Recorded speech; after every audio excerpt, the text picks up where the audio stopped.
les mettre en œuvre. Merci beaucoup. Merci beaucoup. Merci beaucoup, Monsieur le Président. Cher Jean-Louis, merci de votre présence, Monsieur le Premier Président de la Cour des comptes, mes chers collègues. D'abord, je voulais vous remercier très sincèrement d'avoir accepté notre invitation dans des délais assez courts. C'est vrai que c'est quelque chose qui n'est pas forcément commun de recevoir, d'avoir la chance de recevoir le Premier Président de la Cour des comptes dans cette enceinte, a fortiori pour l'examen d'un texte de loi. On pourrait penser que la Cour des comptes n'a pas grand-chose à voir de loin, quand on y regarde de plus près, si, bien évidemment, mais en tout cas, je pense que c'est un réel plaisir de vous avoir aujourd'hui, de vous entendre en amont de l'examen en commission la semaine prochaine et en hémicycle à partir du 17 février, puisque vous le savez, la question de l'évaluation, et je me permets, le président par définition a toujours raison, cher Jean-Louis, mais là le sujet c'est moins le contrôle que l'évaluation, vraiment l'évaluation et notamment l'évaluation d'impact, c'est vraiment ce qui je pense crée le plus fort consensus autour de cette table dans cette commission, et je pense notamment aux travaux, aux excellents travaux de ma collègue Bérangère Politi, de Rodrigue Coquendo, et puis de l'intérêt aussi manifesté par notamment Michel Herbillon, Jean-François Baye, enfin j'en passe, et des meilleurs. Marion, pas vous, Monsieur Cordier, non, moins. Non. Et vraiment vous dire que pour nous, l'évaluation, au-delà de la capacité à voir si ce que l'on fait a un impact, c'est aussi, et on doit le prendre comme un élément de crédibilité de notre action. C'est vrai que la politique de développement, elle a une caractéristique, c'est que les bénéficiaires ne sont pas français. En tout cas, les premiers bénéficiaires ne sont pas français. Et donc, il n'y a pas la même redevabilité qu'on peut avoir avec d'autres politiques.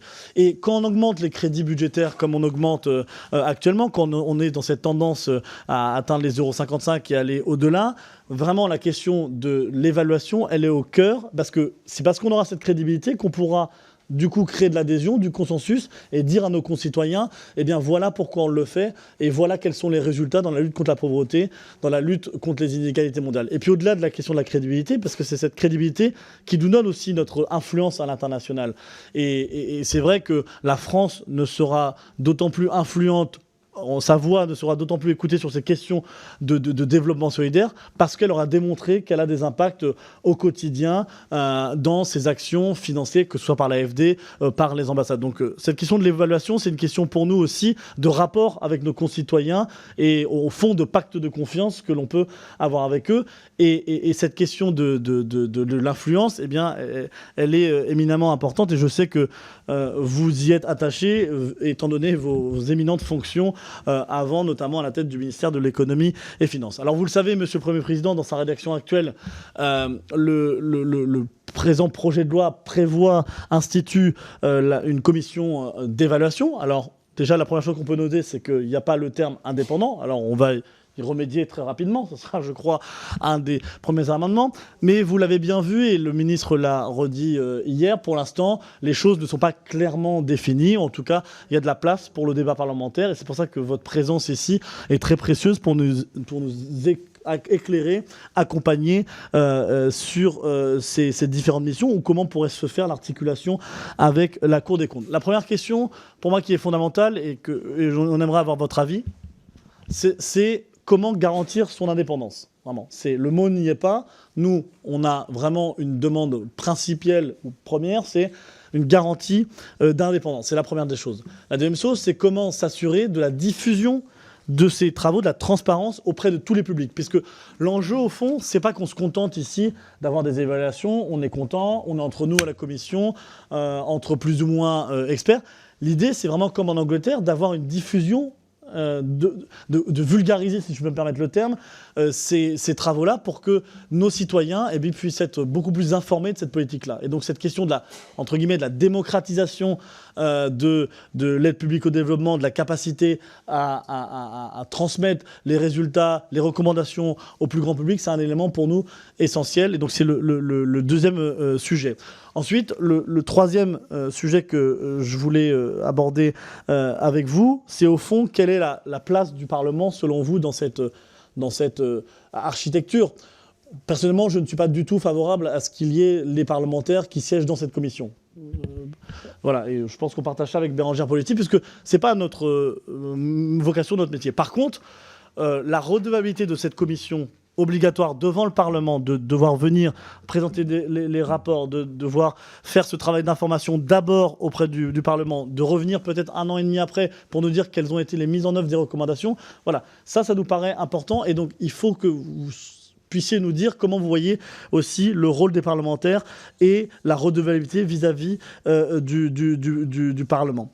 Et enfin, si vous me permettez, parce que j'ai déjà été peut-être un peu long, c'est la question principale, c'est dans les scénarios qui sont envisagés, il y a bien évidemment, et c'est pour ça que vous êtes là, le rattachement à la Cour des comptes. Cette question pose... Enfin, ce rattachement, moi j'y suis favorable pour un certain nombre de raisons qu'on pourra expliciter après, mais elle pose au moins 5 questions. Elle pose la question de la domiciliation. Donc voilà, c'est un rattachement, enfin les lieux, les bâtiments, etc. La question de la présidence, la question de la composition de la commission, la question du mode de travail, enfin comment on travaille, prestataires externes, etc. Recours bien évidemment à des acteurs privés qui ensuite redonnent leurs travaux. Et puis la question de la redevabilité, c'est ce que j'ai abordé tout à l'heure en fonction du Parlement. Donc sur ces enjeux-là aussi, comment vous verriez ce rattachement dans... un scénario central ou optimal, je ne sais pas comment l'appeler. Et donc, si vous pouvez nous éclairer sur ce sujet, mais qui en fait recouple tous les autres sujets. Et puis, si je peux terminer, parce que on a la chance de vous avoir, c'est vrai que la Cour des comptes rend très régulièrement des avis sur l'AFD, l'opérateur principal, et notamment son autonomie ou le rôle des tutelles, en tout cas la capacité dans les ministères d'exercer leur tutelle.